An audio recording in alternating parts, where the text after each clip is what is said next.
Assalamualaikum warahmatullahi wabarakatuh. Saya Amelia Santi Dewi Putri, NIM 119 108 21307. Saya adalah mahasiswa Winsuska Riau, Fakultas Tarbiyah dan Keguruan, Prodi Pendidikan Guru Madrasah Ibtidaiyah, semester 6. Video ini dibuat untuk memenuhi tugas ujian tengah semester saya dalam pembelajaran strategi pembelajaran ilmu pengetahuan sosial. Berikut adalah penjelasan yang akan saya jelaskan. Yang pertama adalah langkah-langkah dalam merumuskan tujuan pembelajaran IPS MI atau SD.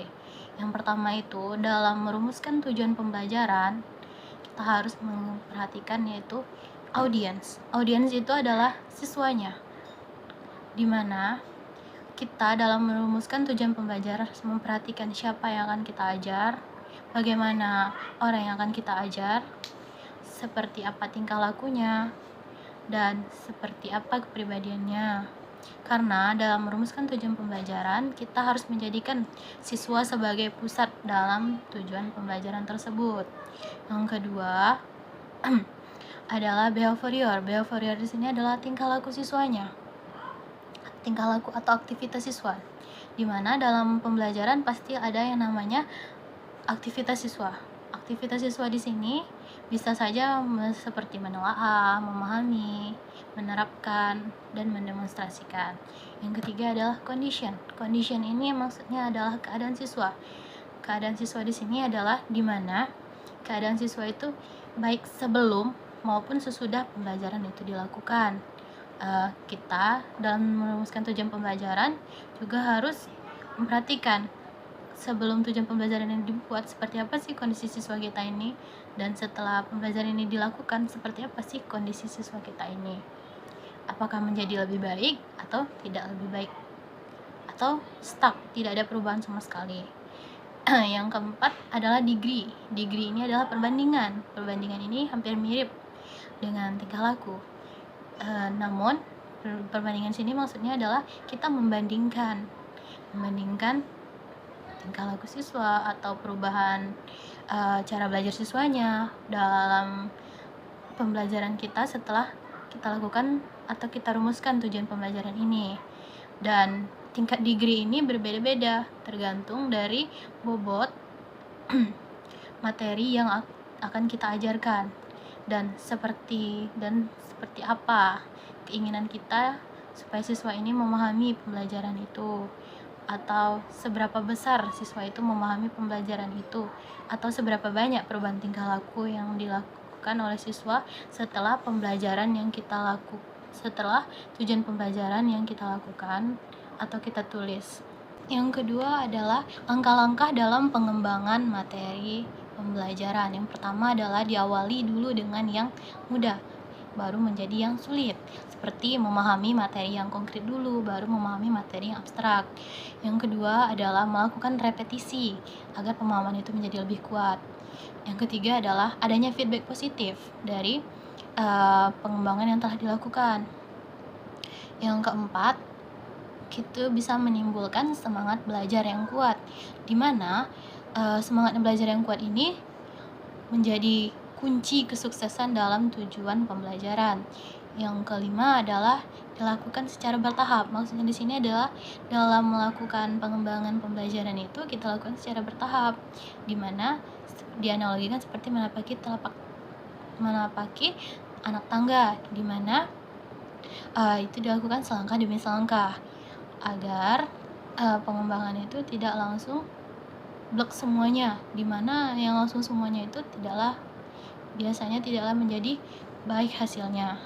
Dan yang terakhir adalah kita lihatkan lagi kepada siswa kita, ini loh pembelajaran yang sudah kalian lalui, untuk menjadi motivasi dan semangat siswa untuk mengembangkan pembelajaran berikutnya. Baiklah, soal ketiga adalah cara memilih dan mengembangkan media pembelajaran IPS untuk meningkatkan minat belajar dari siswa. Yang pertama adalah visible, yaitu mudah terlihat, di mana media itu harus lebih mudah terlihat atau mudah terbaca oleh siswanya, sehingga siswanya itu mau memperhatikan media pembelajaran tersebut. Yang kedua adalah Interesting ini adalah memiliki kemenarikan, boleh itu dari segi bentuknya, dari segi warnanya, ataupun dari segi penyampaian medianya. Yang ketiga adalah useful di sini artinya bermanfaat itu dimana media ini memang benar-benar bermanfaat dalam pembelajaran yang sedang diajarkan. Yang keempat adalah simple maksudnya sini adalah sederhana, baik dari penggunaannya, penyampaiannya, bahan-bahannya, sehingga siswa itu juga mau mendengarkan gurunya tadi dalam menjelaskan menggunakan media ini. Yang kelima adalah akurat di sini maksudnya adalah media yang dipilih ini memang benar-benar berkaitan dengan materi yang akan disampaikan, sehingga tujuan pembelajarannya itu benar-benar tercapai. Yang keenam adalah limited ini maksudnya ideal, legal, masuk akal, dan karena memang digunakan untuk suatu lembaga atau orang seperti guru dalam pembelajaran tersebut. Yang terakhir adalah terstruktur maksudnya di sini adalah baik dari segi pembuatan maupun penggunaannya itu tidak terpisahkan dalam tujuan pembelajaran yang sedang diajarkan.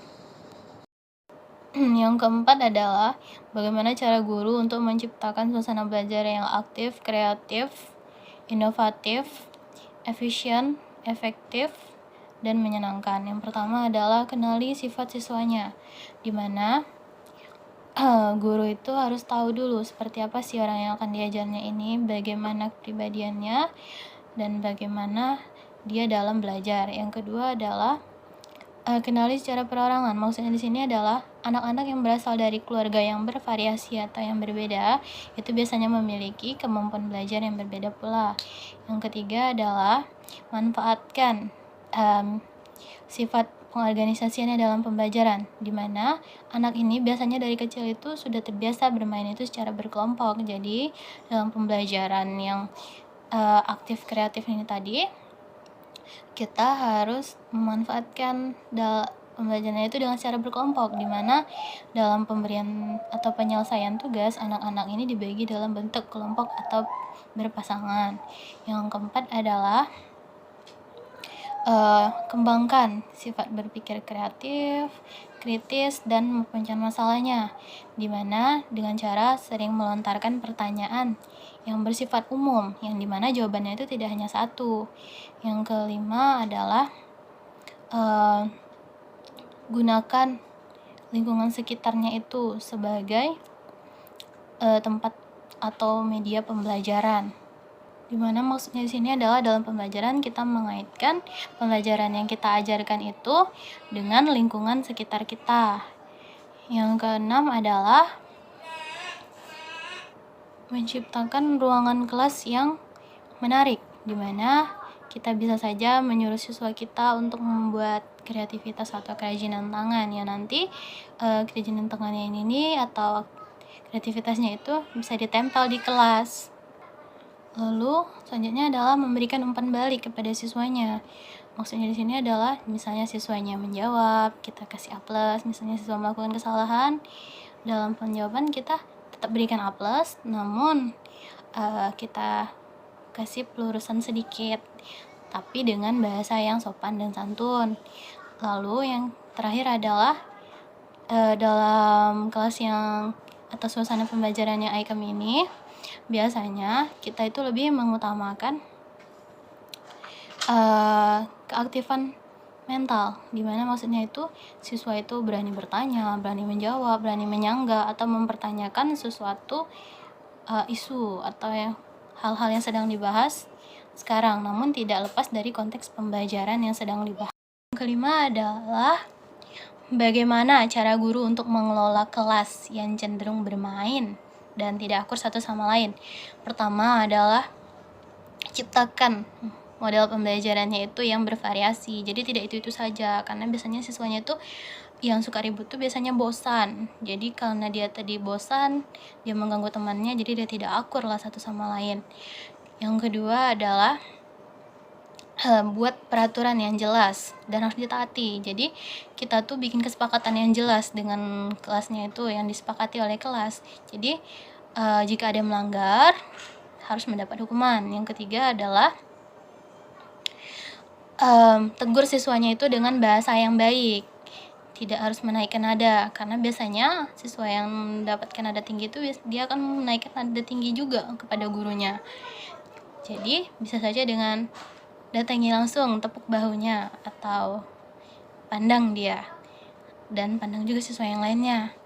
Yang keempat adalah pilih kata selain kata jangan untuk melarang siswa, karena biasanya bagi siswa kata jangan itu adalah perintah.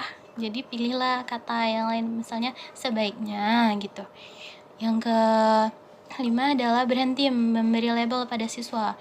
Maksudnya di sini ada kayak kita melabeli siswa ini nakal kali, mada kali gitu, nggak boleh. Kita harus berhenti memberi label seperti itu. Yang keenam adalah pahami kenapa sih siswa ini kok nggak bisa diam kalau dalam pembelajaran saya. Kenapa sih siswa ini harus seperti cacing kepanasan dalam pembelajaran saya. Kita tuh harus tahu dulu kenapa sih siswanya kayak gitu. Dan sebagai guru kita juga harus menjadi pendengar yang baik untuk siswanya, karena kadang biasanya siswa yang tidak akur atau siswa yang suka ribut itu tuh dia pengen juga didengar sama gurunya, atau dia tuh kayak kurang perhatian gitu.